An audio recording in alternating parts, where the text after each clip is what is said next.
All right, guys, we're gonna throw on the leveling kit today. We got the 1.5 inch spacer from Ready Lift.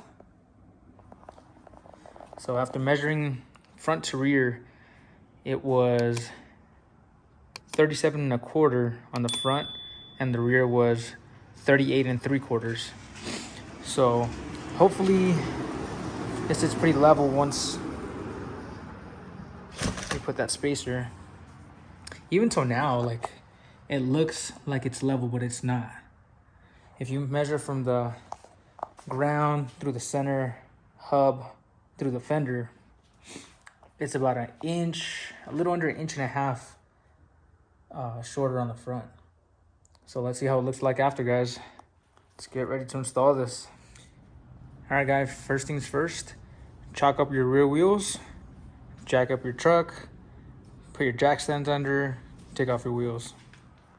All right, once the wheels are off, we're gonna disconnect the sway bar with a 19 millimeter. All right, once that bolt is removed from the sway bar, we're gonna move this flap.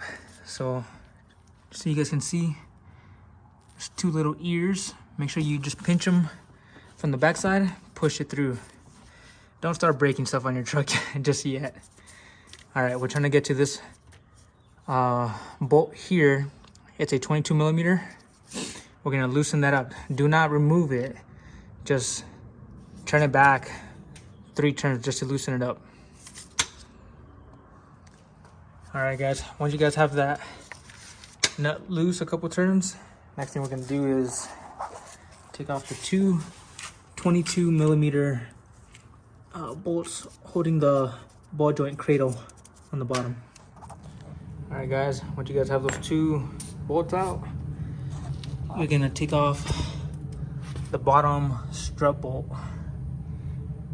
It's a 22 millimeter. Go ahead and take off that nut, and then you're gonna push that bolt through. All right, once you remove that bolt, next thing is loosening up the lower control arm nuts. There's a front one, there's a back one there. Once you loosen it up, this whole control arm should just fold down. All right, and it should look something like this. Now, once it's loose, it just swings down. And the last thing we have to do before the shock comes out is the 4 14 millimeter nuts on top. All right, let's get to it. The nuts, let's put on the nuts until where the thread starts, and then grind that down. You can put this there, use it as a guide, that way you don't mess up the threads. Or if you have pretty good at eyeballing it, just kind of shave it down. So I just have an angle grinder, that's what I'm gonna use.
All right, once we grinded those down, we're gonna put our spacer on.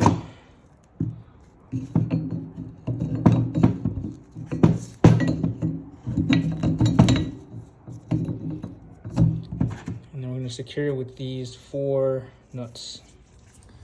All right, guys, so once you tighten those down to 40 foot-pounds, next thing we're gonna do is we're gonna clock the top hat. Just mark the orientation of where this stud is versus the one coming off the original, and you're gonna rotate it, and then make another marking at the bottom to make sure once you compress it that it doesn't move. and then just use your spring compressors to compress the spring so you're able to turn it. So let's do that. All right, guys, so here's how to not get confused on which way you have to rotate it, make sure you're doing it right and everything. So what I did was I got the spacer, I went in, I test fit it because it's only gonna go in one direction. So it went in like this. So I'm gonna come back, I'm gonna make sure that I line up the Toyota, that these are gonna end up like this, in between the Toyota, just like the stock ones.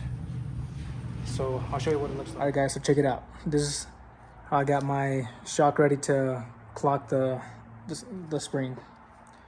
So I got my wife's nail polish and I made a line where the stock bolt comes out of. And this is looking at the Toyota. Go straight up. So this one that has the marking, because those two need to go where this one and this one are. So now it's simple. I marked it, mark the bottom, make sure it doesn't move, compress the spring, and then clock the top. All right, guys, so the spring is compressed. Make sure to watch your fingers, and now the top hat moves. All right, so make sure you line those up. All right, guys, now that we decompressed the spring, so you guys see, that one's lined up with that, all the way down. So now we're gonna take our 14 millimeter nuts and go throw it on the truck. All right, now that those are tight, I just got my jack and I'm pushing up on the rotor just so I can bring that lower control arm, bring it up, put the shock in place, and then put the bolt through. So let's do that. All right, guys, so next we're gonna put those two bolts that hold the cradle on the bottom. So I'm just putting my jack to put a little bit of pressure on the bottom of the shock, because now it has a lot of pressure because of the spacer. So this is just enough to get them a little closer there. See what I'm saying? All right, so let's put those bolts in. All right, we just put those two bolts in. Make sure to torque those down to 250 foot-pounds. I definitely don't have a wrench that goes up to 250. This goes up to, let's see, 150. So I'm gonna have to torque it down to 150 and then just give it some more, you know, give it the beans. But if you have the right tools, I guess, torque it down to 250 is what it should be. So next we're gonna put the bolt that goes through the sway bar. You're gonna torque that one down to 80 foot-pounds. And let's do that. All right, so I just went ahead and tightened them. So upper control arm is gonna be 150 foot-pounds, and then the lower shock bolt is gonna be 115 pounds. And then don't forget to tighten up your front and rear bolts for the control arm. Oh my God, guys, we're done.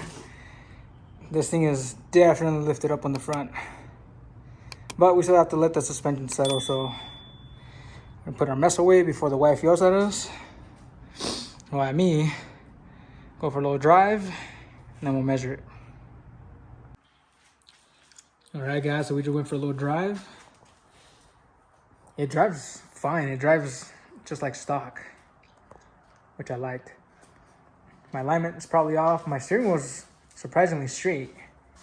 It wasn't pulling, but I'm still gonna go and get it aligned to the specs that Ready Lift suggests. And also, guys, I just measured it from front to rear. So the front is 39.5 and the rear is 38 7/8. So we're about 5/8 difference from front to rear. So it's still sitting a little nose high, but hopefully it'll go down with the next couple of drives. We'll give it a few days, see if the suspension settles a little more. But yeah, guys, this is it. Looks great. Thanks for watching. Don't forget to subscribe, like it, Let's see what else I do to this thing.